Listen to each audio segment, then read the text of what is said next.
Okay, so today in my Orlando series, I will be reviewing Manta, the B&M Flyer at SeaWorld.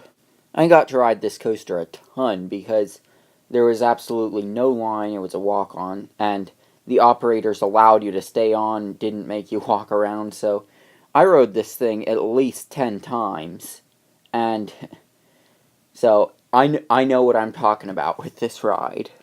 In comparison to the Superman Ultimate Flight clones, it's funny because on Roller Coaster Database, Manta and Superman Ultimate Flight are the two cloned flying coasters, and those are the two I've ridden, so really goes to say how many flying coasters I haven't ridden, I guess.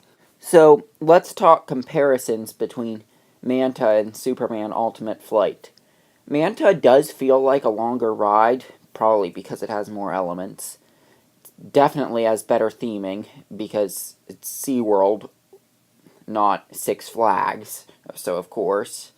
And I would say this is generally more intense, so yeah, I would say this is generally a better ride than the Superman Ultimate Flight clones. So, first you have that drop, which is a fairly average flying coaster drop from the ones I've been on.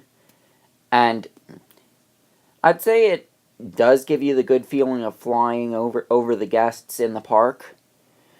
It's a fairly good drop, but nothing too special in terms of a drop.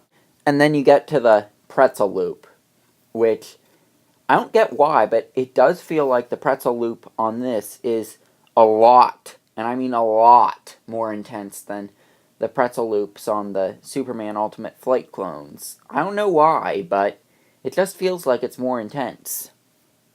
And then throughout the rest of the ride, you have some turns which are more intense than the Superman Ultimate Flight clones, and you do have 3 corkscrews, I believe, and the corkscrews are more intense than I was expecting them to be. This whole ride as a whole was a lot more intense than I was expecting, because I normally think of flying coasters as being super graceful, and here it had some pretty intense corkscrews, and that pretzel loop was one of the more intense elements in Orlando, even.